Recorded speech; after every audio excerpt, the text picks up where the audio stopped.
마태복음 14장 22절부터 32절까지입니다. 함께 읽겠습니다.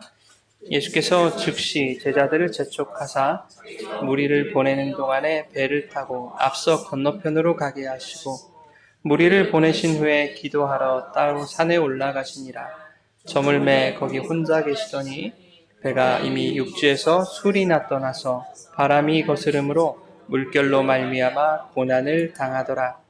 밤 사경에 예수께서 바다 위로 걸어서 제자들에게 오시니 제자들이 그가 바다 위로 걸어오심을 보고 놀라 유령이라 하며 무서워하여 소리 지르거늘 예수께서 즉시 이르시되 안심하라 나니 두려워하지 말라. 베드로가 대답하여 이르되 주여 만일 주님이시거든 나를 명하사 물 위로 오라 하소서 하니 오라 하시니 베드로가 배에서 내려 물 위로 걸어서 예수께로 가되 바람을 보고 무서워 빠져가는지라 소리질러 이르되 주여 나를 구원하소서 하니 예수께서 즉시 손을 내밀어 그를 붙잡으시며 이르시되 믿음이 작은 자여 왜 의심하였느냐 하시고 배에 함께 오름에 바람이 그치는지라. 아멘. 살아계신 하나님의 말씀입니다. 할렐루야. 하나님 아버지와 예수 그리스도로부터 오는 은혜와 평강이 이 시간 여러분 가운데 함께 하시기를 예수님의 이름으로 축원합니다. 오늘은 온전하게 하시려고 바다에 빠뜨리다 라는 제목으로 말씀을 나누겠습니다. 여러분, 짐이 곧 국가다 라는 말이 있습니다. 17세기 루이 14세가 한 말로 알려져 있는데 프랑스의 절대 왕권을 상징하는 말이 되었습니다. 그런데 그 훨씬 전부터 고대 사회에서는 왕이 곧 국가다라는 개념이 일반적이지 않았습니까? 그래서 오래전 우리 선조들도 임금님을 뭐라고 불러요? 나라님 이렇게 불렀죠. 네, 나라님, 짐이 곧 국가다 이런 개념이죠. 그런데 여러분이 잘 아시는 바와 같이 국가에 3요소가 있어요. 국민과 주권과 영토가 있죠. 이 세 가지가 갖추어져야 비로소 나라, 국가다 우리는 말할 수 있습니다. 그렇다면 짐이 곧 국가다라고 하는 그 왕은 곧 국민이요 주권이며 영토인 것입니다. 그런데 백성을 깊이 채우라고 백성을 위한 완전한 주권을 행사하고 그 주권자가 곧 영토인 왕이 세상에 어디 있습니까? 그런 왕은 없어요. 인간 왕은 그 3요소를 상징하고 대표하는 것뿐입니다. 그렇게 끝나는 것이지만 국민과 주권과 영토가 상징이 아닌 실제로서 우리 가운데 오신 분이 계시죠. 그분은 누구? 예수 그리스도입니다. 그래서 그 주님만이 우리의 유일하고 영원한 왕이 되시는 거예요. 그 왕은 친히 사람이 되셔서 백성이 되셔서 백성을 채울하셨고 십자가에서 죄인들을 위해 죽으심으로 다 이루셨다 말씀하시죠. 무엇을? 구원을 다 이루셨다. 하나님의 뜻을 다 이루시는 완전한 주권을 행사하시는 분이며 그 주권자가 영원한 분깃과 상속으로 즉 하나님의 나라로 하늘의 국가로 오신 유일한 왕이신 거예요. 여러분 인생의 주인, 역사의 주인은 주님이십니다. 주님은 우리의 왕이세요. 믿으십니까? 주님은 우리의 왕이세요.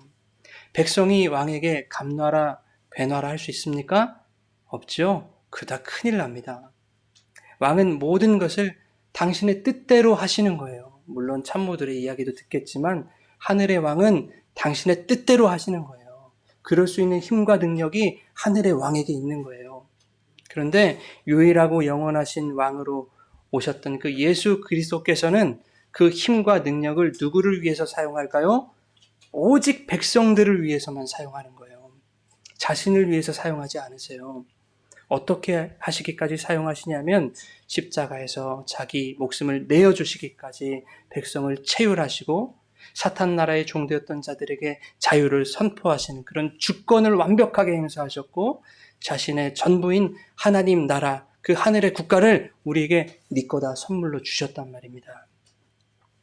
세상의 왕들이 그들이 가진 왕권으로 백성을 억압하고 짓밟는 사례는 수도 없어요. 과거나 오늘날이나 세상 왕들은 모두 정치가들입니다. 여러분 정치는 늘 뭐라고 거짓말해요?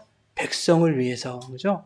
백성을 위한 것입니다. 국민을 위해서 이렇게 거짓말하지만 자기 이익을 결코 포기할 수 없어요. 정치는. 자기 희생이 안 되는 거예요. 정치라고 하는 것은. 그러나 예수 그리스도는 정치가가 아니죠. 세상 왕들과는 다른 것입니다. 그분은 자기 백성을 위해서 희생을 감당하신 분이죠. 오직 자기 백성을 위해서만 통치하시고 섭리하시고 권능을 행하시는 분입니다.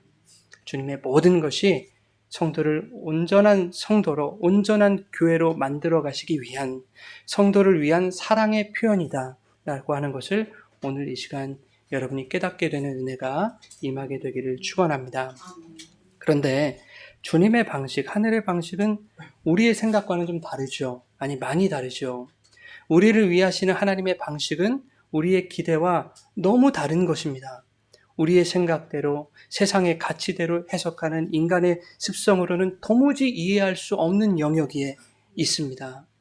우리의 왕이신 예수님이 이 땅에 말씀으로 오셨는데 어떻게 하나님이, 신이 인간이 되고 그 인간이 말씀이 되어서 이 땅에 오셨는가 하는 것조차도 우리는 거기서부터도 이해가 되지 않는 거예요.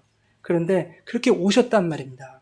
그 말씀을 통해서 우리를 향하신 지극한 하나님의 사랑을 나타내시는데 그 말씀이 당신의 백성들을 어떻게 대하시는지 디모데후서에 이렇게 기록되어 있습니다.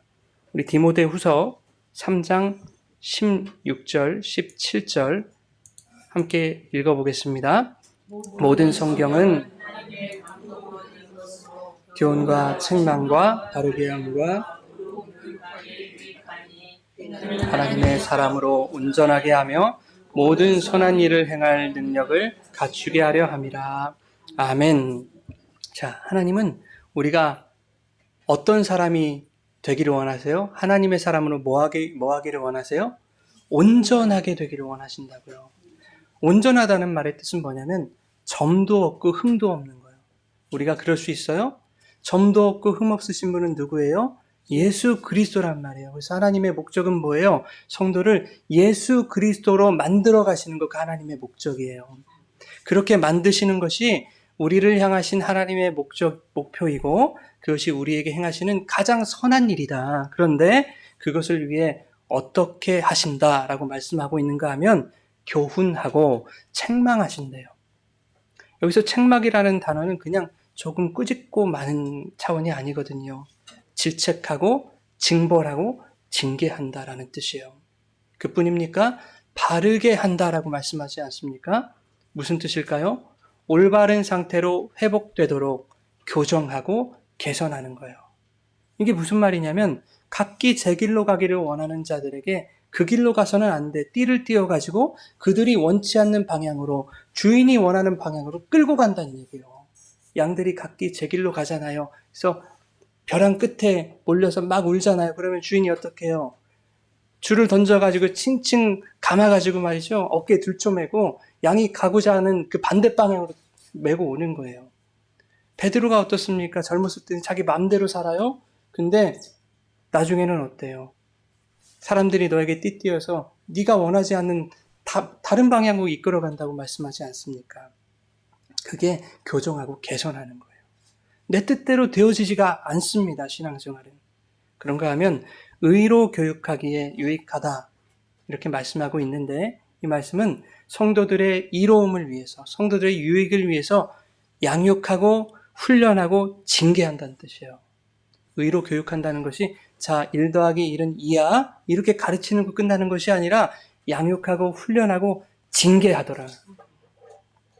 이것이 말씀이신 주님이 우리를 위해 행사하시는 사랑의 표현 방식인 거예요. 사랑입니다. 사랑. 그렇게 해야만 어떻게 된대요? 하나님의 사람으로 온전하게 된대요. 성도로 교회로 온전하게 설 수 있대요. 그런데 오늘날 교회는 이것이 다 사라져 버렸다고요. 위로, 긍정의 힘 이런 것만 내세운다고요.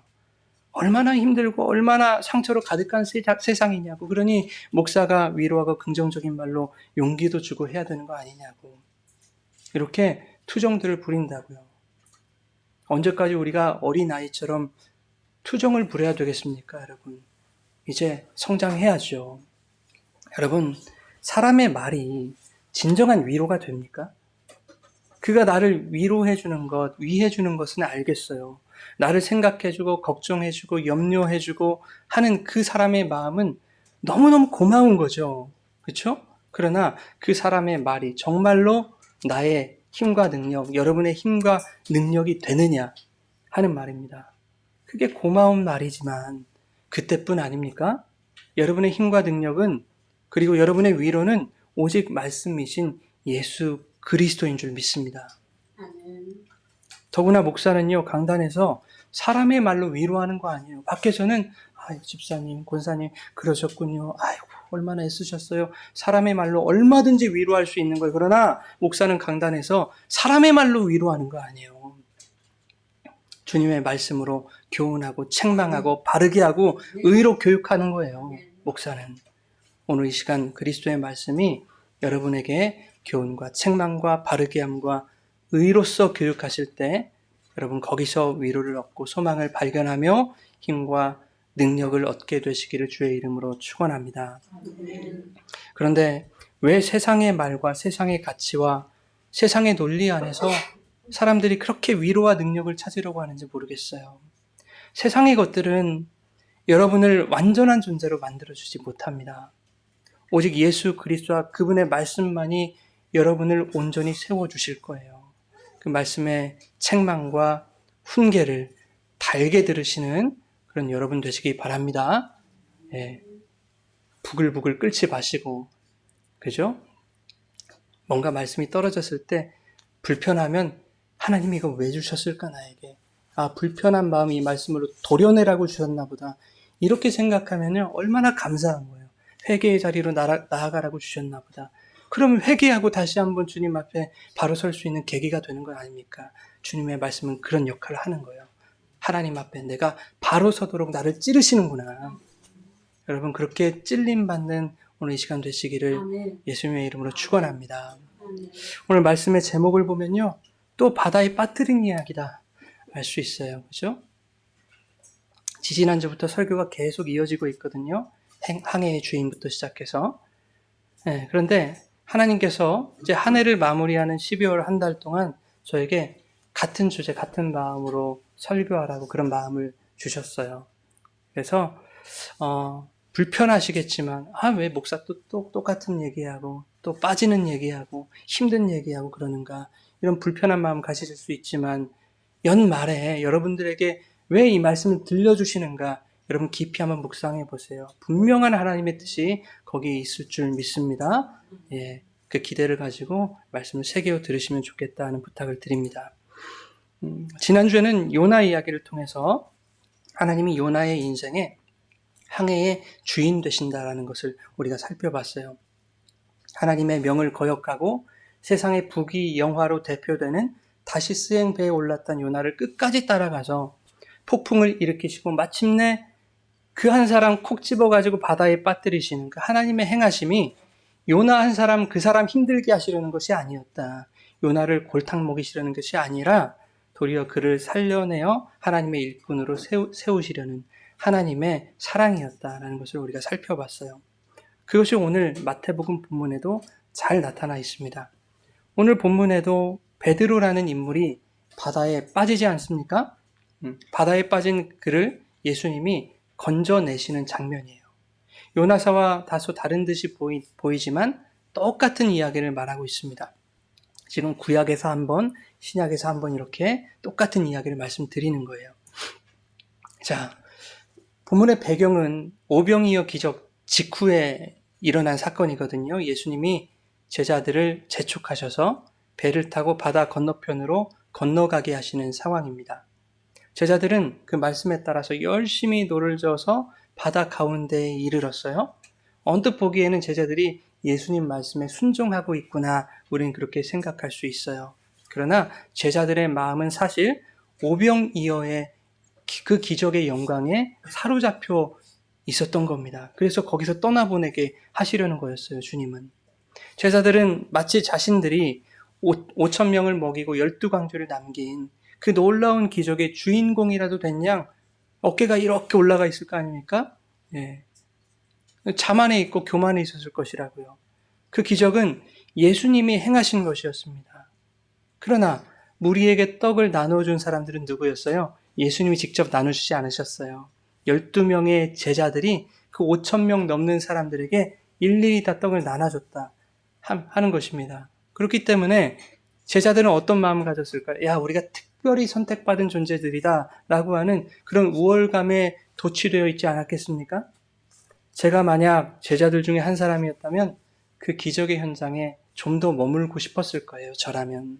그 영광의 자리에 좀 머물러 있으면서 부러워하는 사람들의 그 뭔가요? 우러러보는 시선을 좀 느끼고 싶었을 것 같아요.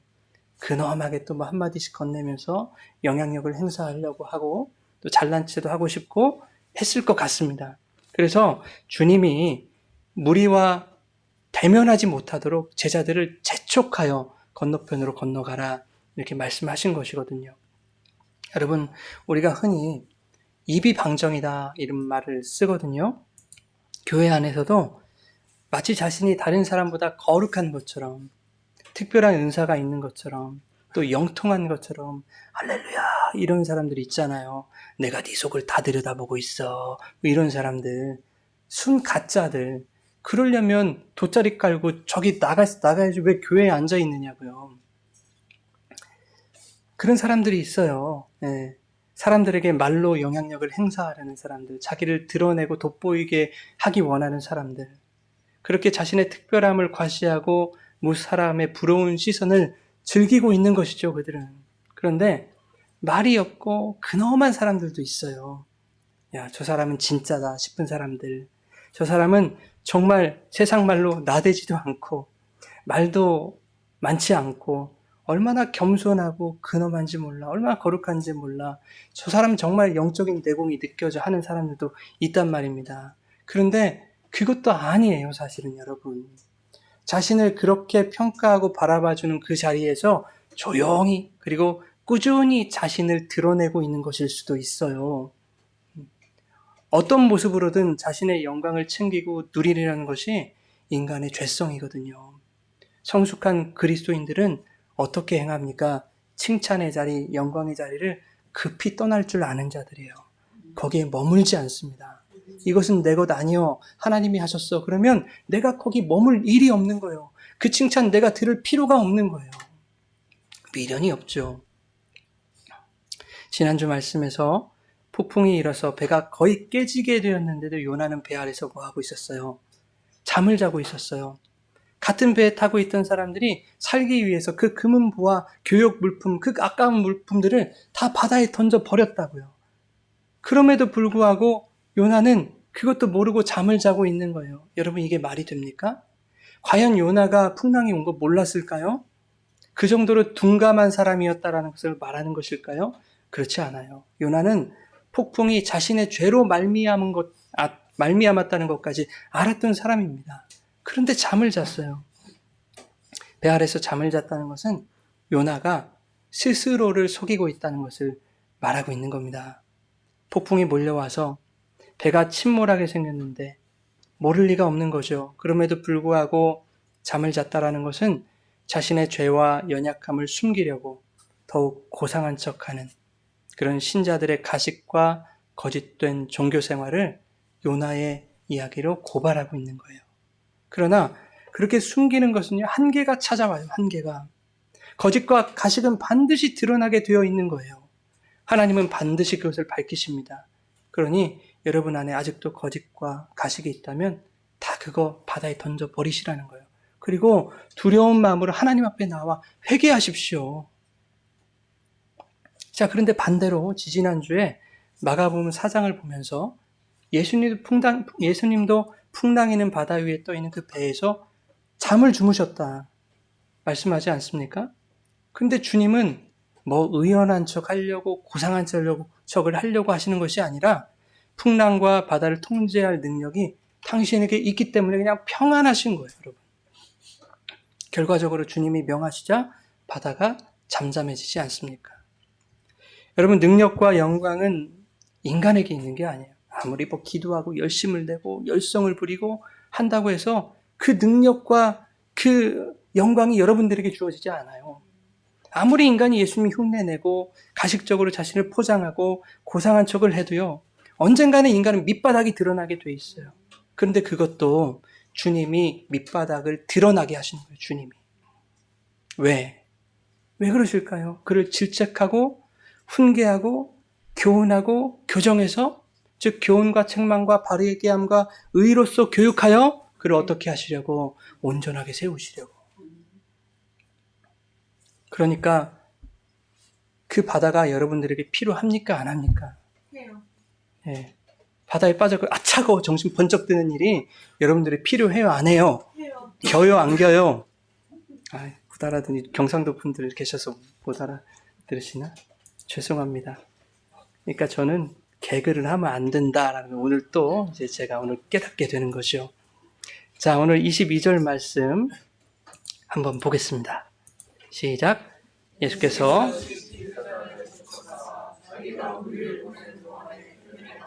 앞서 건너편으로 가게 하시고, 무리를 보낸 사람은, 무리를 보낸 분은 예수님이셨어요. 그죠? 제자들은 거기 오병이어의 기적의 현장에 남아있는 그 사람들과 담소를 나눌 시간조차, 겨를조차 없었어요. 제자들이 순순히 예수님의 말씀에 순종한 것 같지만, 만약 그런 것이라면 오늘 본문에 바람이 거슬려서 물결로 말미암아 제자들이 고난을 당하는 이 이야기가 굳이 기록될 필요가 없는 겁니다. 제자들의 마음속에는 저 바다 건너편에 있을 또 다른 영광을 기대했던 거예요. 야, 예수님이 이렇게 우리를 재촉하는 걸 보니까 저 건너편에는 이보다 더 큰 기적이 기다리고 있나 보다. 야, 빨리 가자. 거기 가면 우리의 명성이 그곳에서도 쌓이겠구나. 우리 인기가 더 높아지겠구나. 이런 기대를 가졌던 거예요. 하지만 예수님이 건너편으로 가라고 하신 것은 너희의 자랑과 명성과 우월감과 헛된 기대를 빨리 버리라는 것이었어요. 너희 인간적인 그 만족과 유익의 자리를 떠나서 헛된 영광일랑 모두 그 바다에 던져버려라 하는 차원이었던 거예요. 그러나 제자들은 여기보다 더 큰 영광과 만족과 풍성한 자랑거리가 건너편에서 주어지겠지, 이것을 기대하며 그들은 주님의 뜻과는 다른 그들이 생각하는 세상적인 성공과 영광이 기다리는 다시스행 배에 노를 젓고 있었던 것입니다. 그런 제자들 앞에 요나서와 똑같은 일이 발생하는 거예요. 어떤 일이 발생해요? 어떤 일이요? 하나님의 뜻을 거역하고 도망치는 요나에게, 다시스행 배에 올라탄 요나에게 뭐가 일었어요? 풍랑이 찾아왔잖아요. 예수님의 뜻과 반대되는 마음으로 다시스행 배에 노를 젓고 있는 제자들의 그 배에 뭐가 찾아와요? 바람이 거스르고 물결이 찾아와요. 그래서 고난을 당하더라. 바람이 거스르고 물결로 말미암아 고난을 당했다. 이렇게 말하죠. 마가복음에 의하면 제자들이 힘겹게 노를 저었다고 기록하고 있습니다. 제자들은 베테랑 어부들이거든요. 그런데 그 수십 년 동안 그 바다 나가지 않았겠습니까? 그 바다에서 힘겹게 노를 저었다고요. 그런데 앞으로 나가지질 않는 거예요. 아무리 노를 저어도 바람과 파도는 그치질 않습니다. 그 바람과 파도는 주님이 목적하신 그것이 이루어져야 그치는 거예요. 여러분, 요나서에서 폭풍이 언제 그쳤습니까? 요나가 바다에 빠지자 폭풍이 그쳤어요. 그렇죠? 오늘 본문에서 마찬가지. 지금 제자들이 타고 있는 그 배, 다시스행 배에서 누군가가 던져져야 하는 거예요. 그렇죠? 그 사람이 누굽니까? 베드로였어요. 제가 제자들이 타고 있는 배를 다시스행 배라고 하니까 요나서하고 이렇게 혼돈되시면 안 돼요. 상징적으로 말씀을 드리는 거예요. 세상의 헛된 영광과 기대를 품는 배를 타고 있다. 그것을 다시스행 배라고 제가 표현을 하고 있는 것입니다. 자, 그 베드로가 빠져야 되는 거예요. 그래야 바다는 잔잔해지는 거예요. 그 배에는 다른 제자들도 타고 있었거든요. 그런데 왜 유독 베드로 한 사람만 빠져야 되냐? 이런 의문을 가질 수가 있습니다. 그러나 오늘 본문과 복음서의 병행 구조들을 살펴보면 베드로 이외에 다른 제자들의 이름이 나오지 않고 있거든요. 그것은 무슨 뜻인가 하면 베드로가 모든 제자들을 대표하고 있더라 하는 거예요. 그러면 그 베드로가 누구도 대표해요? 우리도 대표하는 거예요. 그 베드로는 우리의 모습인 거예요, 여러분. 베드로가 빠진다는 것은 우리가 그 바다에 빠진다는 것을 상징한다고요. 자, 그런데 제자들을 향해 이제 예수님이 저 멀리서 걸어오시는 거예요. 놀라운 일 아닙니까? 오병이어의 기적에 필적할 만한 그 놀라운 기적이 지금 일어나고 있는 거예요, 제자들 눈앞에서. 아니, 그 풍랑이는 바다를 사람이 걸어오고 있다니요. 말이 되느냐고요. 제자들은 열심히 노를 저어서 여기까지 왔는데 예수님이 지금 깜깜한 새벽에 풍랑을 헤치고 그 바다 위를 걸어서 제자들을 따라잡고 있다. 놀라운 기적인 거예요. 자, 그렇다면 지금 풍랑이 일어서 배가 전복돼서 죽을 위기에 처해 있는 제자들이 야, 저기서 걸어오시는 분이 우리 주님이시다 라는 것을 인지했다면 그들의 반응은 어떠해야 했겠습니까? 예수님, 여기요. 살려주세요. 막 소리를 고래고래 지르면서 우리를 좀 도와주세요. 살려주세요. 빨리 오세요. 이렇게 반응해야 정상 아니겠어요? 그런데 베드로는 어떻게 했어요? 주여, 주님이시거든 나를 명하사 바다 위로 걸어오라 하소서. 어떤 분들은요, 그 순간 베드로의 믿음이 확 좋아졌다라고 이렇게 표현하신 분들 계세요. 예수님 거기 계시니까 그 예수님께 베드로가 어서 막 가고 싶었다는 거예요. 베드로가 얼마간 바다 위를 걷기도 했잖아요, 실제로. 풍랑이는 그 깜깜한 바다에서 예수님 바라보고 베드로가 몇 발짝 걸어갔다니까요. 그러니까 믿음이 좋았다. 아니에요, 여러분. 결론적으로 베드로는 그 바다에 빠졌습니다. 그렇죠? 베드로의 모습은 인간의 의지와 노력과 열정의 한계를 보여주는 거예요. 내 열정과 내 다짐, 내 결단으로는, 내 신앙으로는 예수님을 끝까지 바라볼 수 없는 것이구나 라는 것을 베드로의 모습으로 우리에게 교훈하고 있는 것입니다.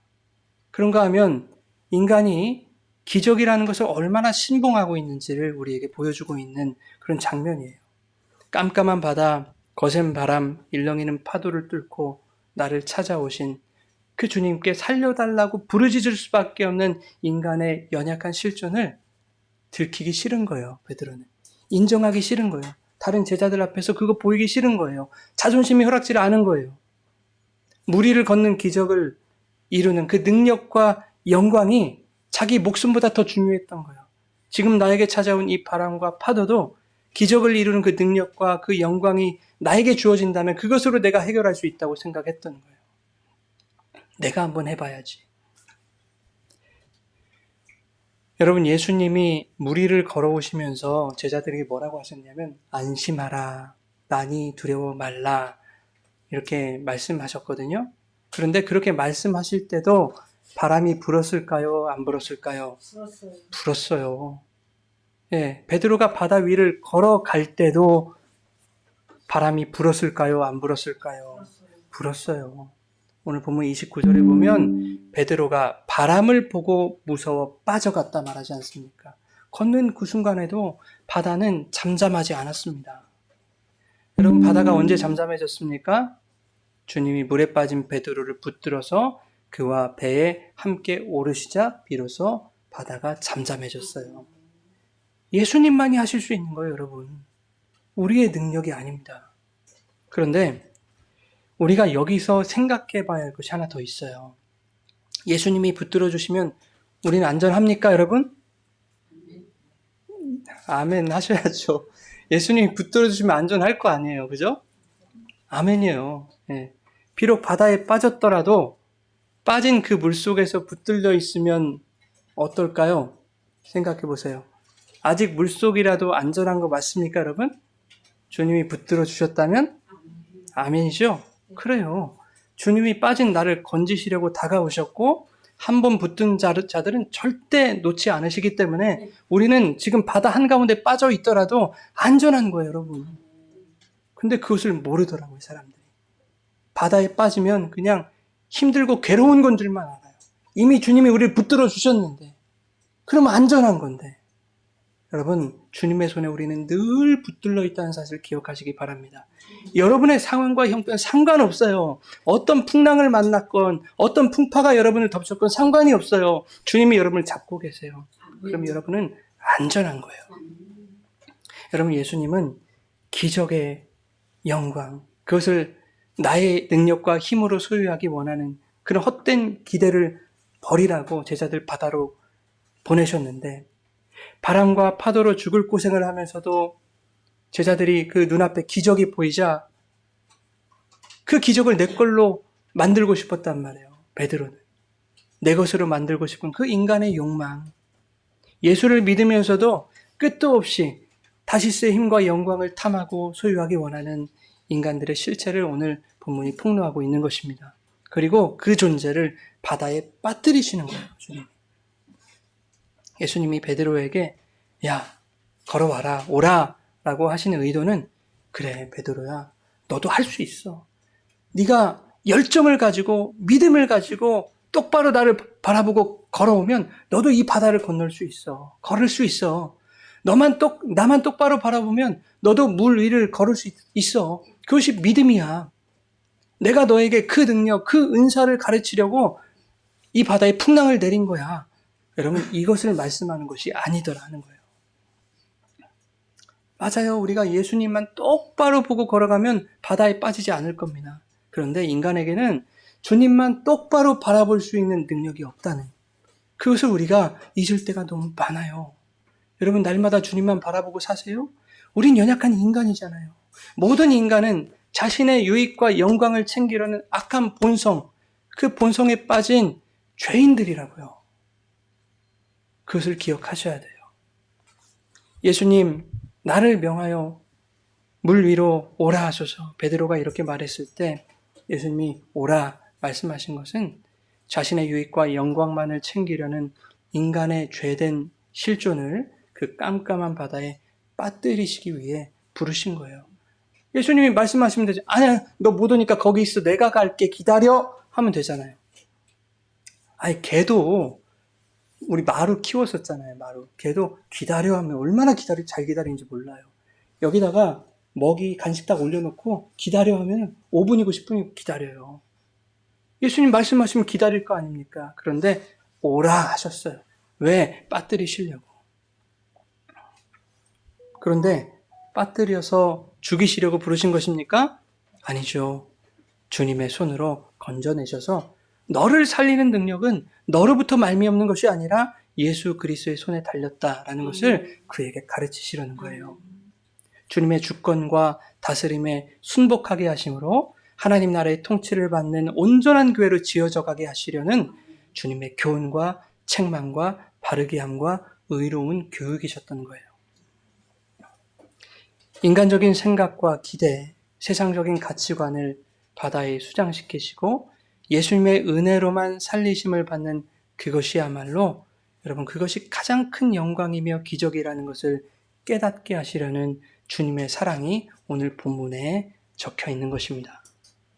여러분, 우리 안에 있는 다시스를 향한 마음들, 나의 능력, 인간적인 기대, 세상적인 영광, 이러한 것들이 깜깜한 죽음의 바다에 수장될 때 주님은 그 바다 한가운데서 우리를 건져내실 것입니다.